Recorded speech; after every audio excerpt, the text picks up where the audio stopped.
Oh yeah, Diddy got a podcast.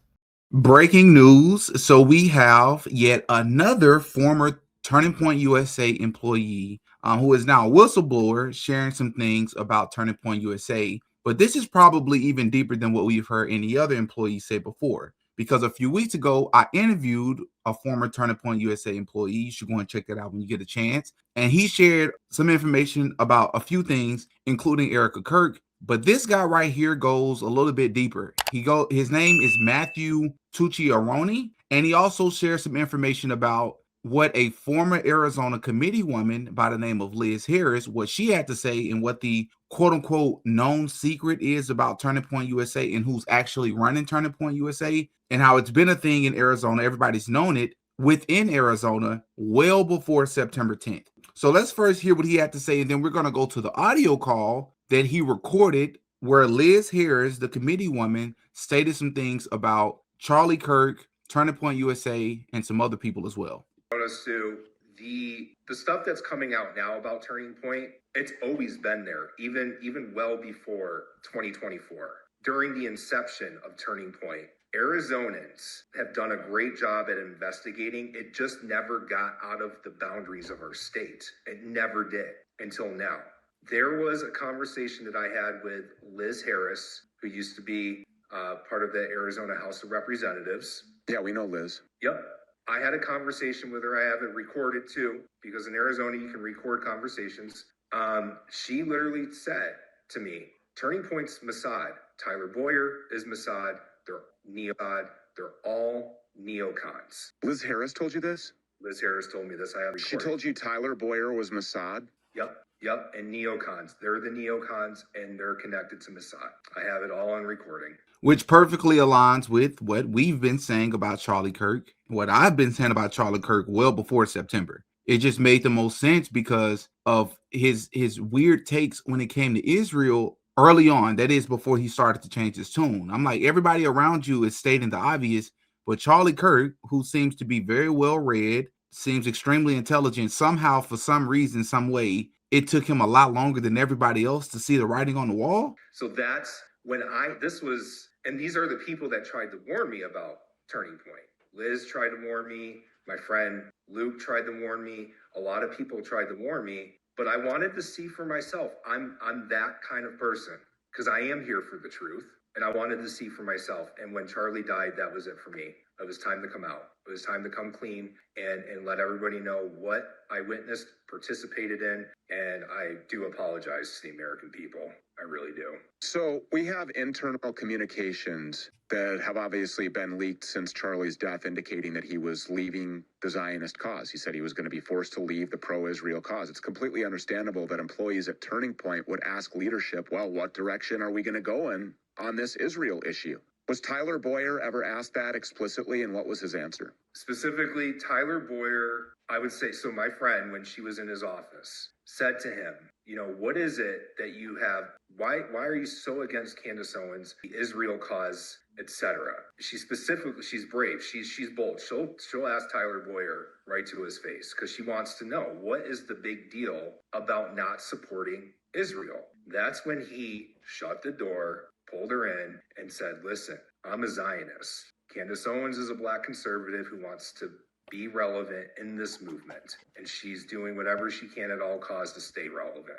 Candace Owens is a Black conservative. I want you to think about that. Now, if you're liberal, you're not going to be shocked to hear this, but if you have common sense, think about the wording of that. She's a Black conservative. Why do you make that distinction? Why be so specific? Why not just say she's a conservative? You said that she's a Black conservative, almost as if it's a grift, or almost as if she's different from the rest of us because she's not only conservative, but she's a Black conservative. So maybe her agenda is different from our agenda. Maybe her intellect is different from our intellect. We view her in a different category. I just found that to be interesting that was what Tyler Boyer allegedly had to say about Candace. But I find it interesting, but I don't find it surprising because, as I've stated before, if you're going to argue that the left has abused racism, I've said it many times. I agree. All the isms, everything they call sexist or racist or transphobic, even when it don't apply. I agree the same thing that the right does when it comes to anti-Semitism. However, that don't mean that racism is not real. Like, it doesn't eliminate the actual fact that racism is a real thing on both sides of the aisle with both liberals and conservatives. But let's go over and take a listen to the audio from the committee woman, Liz Harris, and listen to what she had to say. The other very delicate thing we have going on is all this stuff with Israel. Now, Thaler is Jewish, Breger is Jewish. Like, when I say Jewish, I mean, like, not, they're very Jewish, meaning very, Goldstein, like, there's so many names I can throw out that I do believe when we look at Turning Point and we look at all of this, I do see Mossad, I see there's so many other things where I'm connecting dots. I think Alex Jones is controlled by them. Charlie Kirk's controlled by them. Steve Bannon. I can't believe nobody's killed me. I really can't. I have no idea why. Because God is protecting right now. There's a lot of people that are not right now, but nobody gets to do anything unless God gives it permission. I'm with you, Liz. I mean, I've already had people show up to my door from what I've exposed, but I'm still alive. We're meant to be alive. So yeah, and I think it's obvious when listening to this that this recording was well before September, because she's referring to Charlie Kirk in present tense as if he's still here. You know what I mean? So that gives me the reason to believe that this was probably wasn't even last year at all. This was probably said back in like 2024, which again, I wouldn't be shocked to hear at all, because it's already what I suspected about Charlie Kirk and those surrounding him a while ago. And then, of course, you have the other Turning Point whistleblower who actually kept their identity hidden. And this is what they had to say. When Erika Kirk came in as leader, I don't even know how to explain it. The vibe just shifted, like instantly. And then she starts bringing in all these new people, total unknowns. No social media, no LinkedIn, no nothing. It's like they just appeared. Everyone in the office is joking, well, half joking, that they're all spooks. And honestly, it fits. So people start digging around just to see who we're really working with. And it gets creepy fast. Her mom works for some Israeli defense firm, something to do with missile systems, like the Iron Dome level stuff. Her dad literally wrote the book about how to integrate private companies into the intelligence community. And Erika, she loves to brag about her connections. She'll say stuff in meetings like, if I want to know something about someone, I can have it by morning. Mossad doesn't sleep. Then she'll flash that megawatt smile like she's joking. But she's not. Everyone knows she's not. Does she actually work for them? I mean, yeah, everyone thinks so. She's hinted at it herself. And now, the whole office feels wired. Slack channels are dead. People don't say what they're thinking anymore. Everyone's paranoid, like the walls are listening. Maybe they are.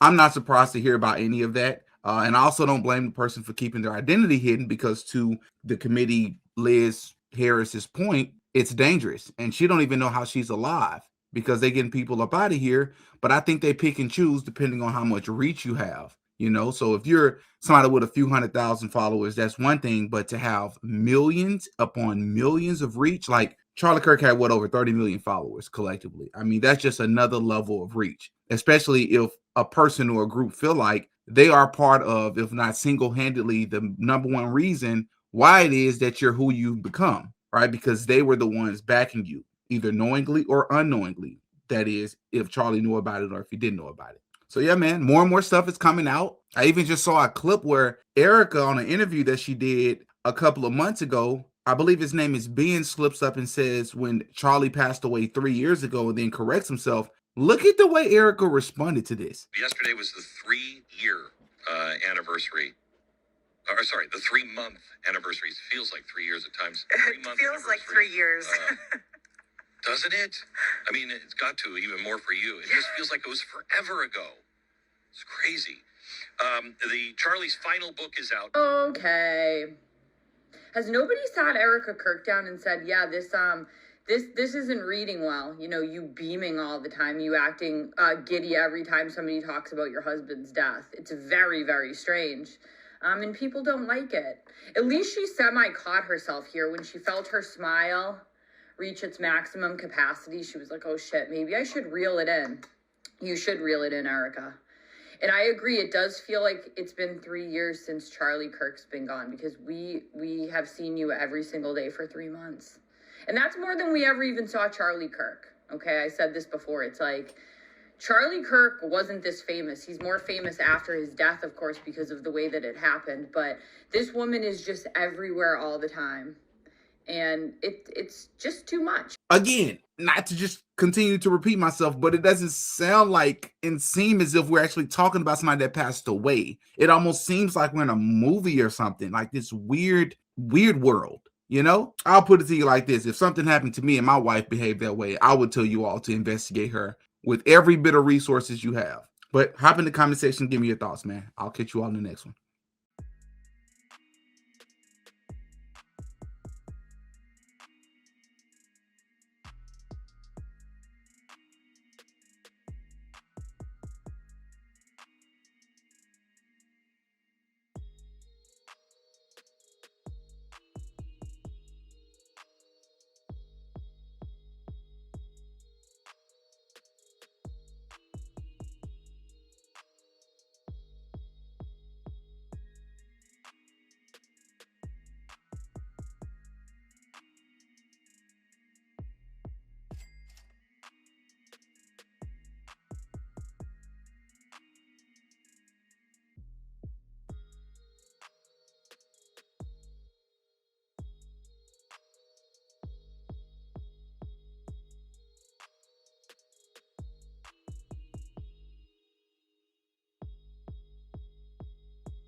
Oh yeah, Didi got a podcast.